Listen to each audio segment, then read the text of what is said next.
Hello बच्चों, welcome to my YouTube channel dear Ganitacharya. आशा करता हूं कि आप स्वस्थ एवं मस्त होंगे। आज के लेक्चर में हम class 10th chapter number 1 real number यानी कि वास्तविक संख्याएं के इम्पोर्टेंट टॉपिक अभाज्य गुणनखंड विधि द्वारा एलसीएम ज्ञात करना सीखेंगे। डियर स्टूडेंट, आज के वीडियो में हम अभाज्य गुणनखंड विधि द्वारा एलसीएम ज्ञात करना सीखेंगे। एलसीएम की जो फुल फॉर्म होती है वो लीस्ट कॉमन मल्टीपल होती है, जिसे हिंदी में संक्षिप्त में लैसप अर्थात लघुत्तम समापवर्तीय कहते हैं। दो या दो से अधिक संख्याओं का जो लैसप है वो संख्याओं में से संबद्ध प्रत्येक अभाज्य गुणनखंड की सबसे बड़ी घात का गुणनफल होता है। यानी कि हम क्या है, जितनी भी संख्याएं दी हैं उन सबके अभाज्य गुणनखंड करेंगे और प्रत्येक संख्या के अभाज्य गुणनखंड में जितनी भी विभिन्न संख्याएं होंगी या अभाज्य गुणनखंड होंगे उनकी जो सबसे बड़ी घात है उनका गुणनफल ही लैसप होगा।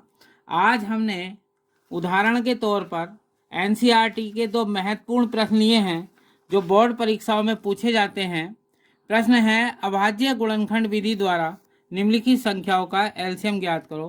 पहला जो खंड है वो दो संख्याओं का निकालना है, 336 और 54 का, और दूसरे खंड में तीन संख्याओं का है, 12, 15 और 21 का। यहाँ पर हमें अभाज्य गुणनखंड विधि द्वारा एलसीएम ज्ञात करके दिखाना है। इसके एलसीएम निकालने के लिए सबसे पहले हमने पहला खंड लिया 336 और 54। यहाँ दो संख्याएं हैं 336 और 54। पहले हम क्या करेंगे, 336 और 54 के अभाज्य गुणनखंड करेंगे। 336 में इकाई के स्थान पर 6 है जो कि सम संख्या है, तो संख्या हमारी 2 से विभाजित होगी। तो 2 का पढ़ा पढ़ा हमने 3 में, 2 × 2 1 बचेगा, फिर 13 होंगे, 2 × 12 फिर 1 बचेगा, फिर 16 होंगे, 2 × 16। इकाई के फिर स्थान पर फिर सम संख्या प्राप्त हो गई 8, फिर 2 से अभाज्य गुणनखंड होंगे। 2 का भाग 16 में किया तो 2 × 16, 2 × 8। इकाई के स्थान पर फिर 4 है, फिर 2 से अभाज्य गुणनखंड होंगे तो 2 × 8 और 2 दूनी 4, फिर 2 है इकाई के स्थान पर, फिर 2 से होंगे, 2 दूनी 4, 2 × 2 21 आ रहा है। यहाँ अंकों का योग 3 है और वैसे भी 21 3 के पढ़ने में आता है। फिर 3 से अभाज्य गुणनखंड होंगे, 3 सत्ते 21 और 7 × 7। ठीक इसी प्रकार से 54 के अभाज्य गुणनखंड किए।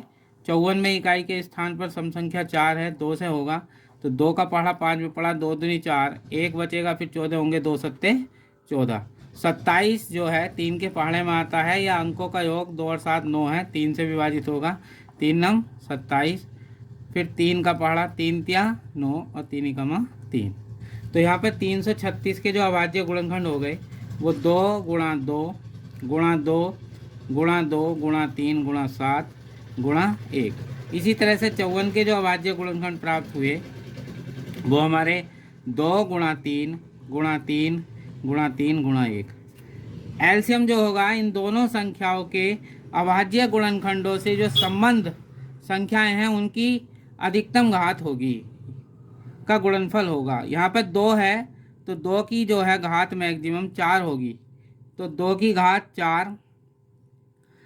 3 की जो घात है अधिकतम वो 3 है, तो गुणा 3 की घात 3, और 7 की घात 1 है तो 7 × 1। तो 2 का घात 4 का मतलब हो गया 2 का 4 बार गुणा, 2 दूनी 4 दूनी 8 दूनी 16, और 3 का हो गया 3 × 9 = 27 × 7। इनका गुणनफल कर लेंगे। 16 का गुणा 27 से किया, 16 सत्ते 112 हासिल 11, 16 दूनी 32, 32 और 11 जो हो गए वो 43 हो गए। फिर इसकी गुणा 7 से करते हैं तो 7 दूनी 14 हासिल 1, 7 × 21 और 1 22 हासिल 2, 7 × 28 और 2 30। तो 3024 जो है यहाँ पर 336 और 54 का एलसीएम प्राप्त हो गया। इसके बाद हम सेकंड पार्ट देखेंगे जो तीन संख्याओं का अभाज्य गुणनखंड निकालना। यहाँ 12, 15 और 21। यह तीनों के अभाज्य गुणनखंड कर लेंगे। 12 में के गुण फैक्टर करें अभाज्य गुणनखंड तो 2 छंग 12, 2 तिया 6 और 3 कमा 3। फिर 15 के किए हमने तो 3 पंजे 15 और 5 कमा 5। 21 के अभाज्य गुणनखंड करेंगे 3 सत्ते 21, 7 कमा 7। तो यहाँ पर 12 के जो अभाज्य गुणनखंड आए 2 गुणा 2 गुणा 3 गुणा 1। 15 के अभाज्य गुणनखंड आए 2 गुणा 3 गुणा 5 और 21 के अभाज्य गुणनखंड आए 3 गुणा 7। एलसीएम जो होगा, जो संबंध संख्याएं हैं गुणनखंडों में उनकी महत्तम घात होगी। यहाँ पर 2 की जो अधिकतम घात है वो 2 है, 2 की घात 2। 3 की जो अधिकतम घात है वो 1 है, 5 की अधिकतम घात 1 है और 7 की अधिकतम घात 1 है। तो एलसीएम जो होगा वो इनका गुणनफल होगा। तो 2 का भाग 4 आ गया, 4 तिया 12 पंजे 60 और 60 का गुणा करेंगे 7 से तो हमारा 6 सत्ते 42, 420 आ जाएगा। तो इसका आंसर हमारा 420 हो गया। वीडियो अगर हमारी अच्छी लगी हो तो लाइक कीजिए, चैनल को सब्सक्राइब कीजिए। अगली वीडियो हम 2 संख्याओं का गुणनफल और उनके लैसे मैसे में संबंध पर आधारित डालेंगे। आप बेल आइकन का बटन दबाएं जिससे आपको पहले ही नोटिफिकेशन प्राप्त हो जाए। धन्यवाद।